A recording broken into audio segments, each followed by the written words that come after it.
Naït Mouloud. Bienvenue en Tunisie. Vous êtes venu spécialement de France pour nous présenter un prince, en fin de compte. Alors, le prince de... Le prince de Djardja. Oui. Oui. Alors, il est signé Lizalou. Une histoire, toute une belle histoire de Lizalou. Oui. C'est l'histoire de la sœur. Alors, le prénom, effectivement, le nom d'auteur vient Oui. de ma sœur, du prénom de ma sœur, qui est Louisa, finalement.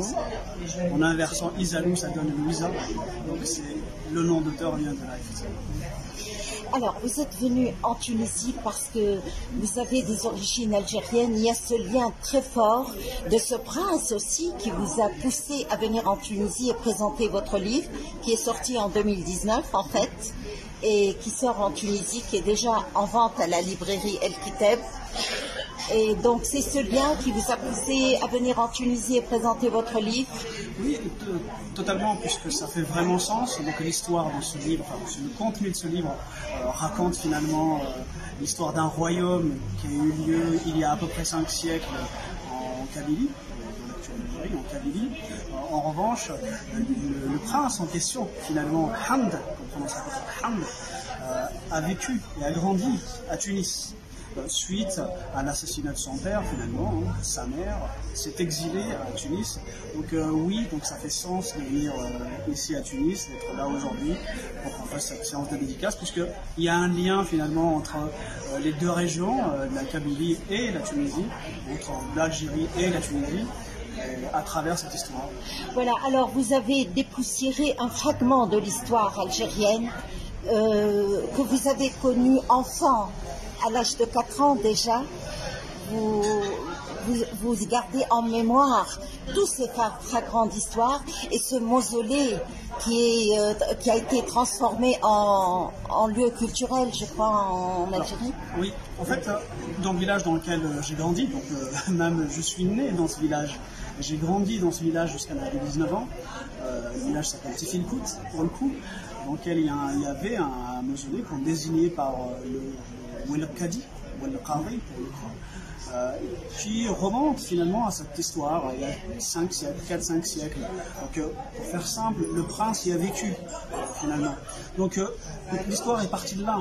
On parlait de fragments d'histoire puisque on connaît un peu l'histoire de ce royaume-là. Donc l'idée c'était d'aller comprendre un peu plus ce qui s'était passé, qu'est-ce qui s'était passé, qui était finalement cette dynastie des Ouel Kadi, qui était ce royaume de Coucou. En fait, on le désigne par le royaume de Coucou, ce royaume-là. Donc c'était s'intéresser un tout petit peu à tout ça, de façon d'une part à comprendre un peu plus l'histoire, et surtout, là où l'histoire manquait finalement, d'essayer de raconter un imaginaire autour de ça, de façon à lui donner une réalité, quelque chose de vivant finalement. Exactement. Et souvent, l'histoire officielle tue beaucoup d'histoires réelles, vécues. Voilà, oui, vécues. Bien sûr. Un mot là-dessus, c'est que, comme je l'ai déjà dit, c'est que cette histoire-là sur le royaume de Coucou, je ne l'ai pas apprise à l'école, je l'ai apprise dans le village. Vous avez fait beaucoup de recherches aussi. J'en ai fait un peu de recherche effectivement pour comprendre ce que c'était, encore une fois, pour situer de façon temporelle et spatiale ce royaume de Coucou. Histoire aussi de dire que quand il y a quelque chose qui se passe dans le lieu où nous vivons, c'est intéressant de s'y intéresser de plus près.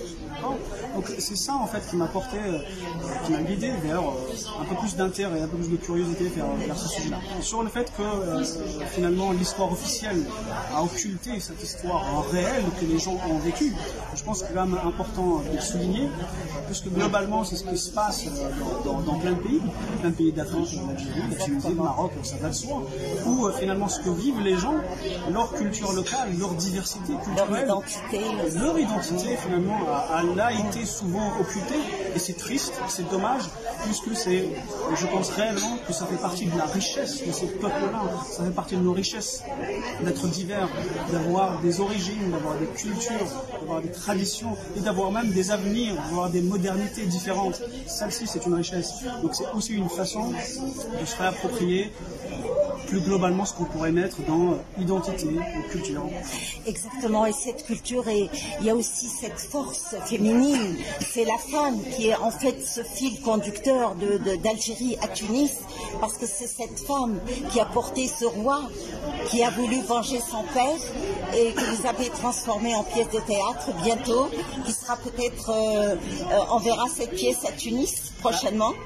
J'espère bien. Voilà. En tout cas, on discute en ce moment avec un metteur en scène ici à Tunis pour qu'elle soit mise en scène et jouée à Tunis. On verra, rien ne l'est fait encore, mais j'ai bon espoir que ça se fasse. J'ai bon espoir que ça se fasse. Ce serait effectivement génial. Vous mentionnez la partie femme, donc le fil conducteur, donc effectivement c'est la reine qui s'est exilée à Tunis. Donc c'est un élément assez important, toujours sur comme quoi il y a beaucoup de choses qui viennent des femmes, puisque ce prince-là a été éduqué par cette femme-là. C'est elle qui a transmis un certain nombre de valeurs qui sont dedans. Exactement. Et très intéressantes, un amour, une ouverture d'esprit, cet aspect justement culturel qui dépasse. Donc vous allez lire la pièce de théâtre, vous allez voir que ça dépasse juste son histoire de Tunis. Non, ce prince-là, quelqu'un de très cultivé, de très ouvert sur le monde. Donc ça vient, c'est lui venu de sa maman. Donc ça, c'est intéressant aussi. Ok, donc si on veut en savoir plus, le livre est déjà en vente à la librairie El Kitab. Comme aujourd'hui, nous avons vraiment envie d'en savoir plus. Et nous restons sur notre faim en attendant de lire ce livre. Voilà, Le Prince de Germain. Merci infiniment. Merci beaucoup. À très bientôt alors. À très vite.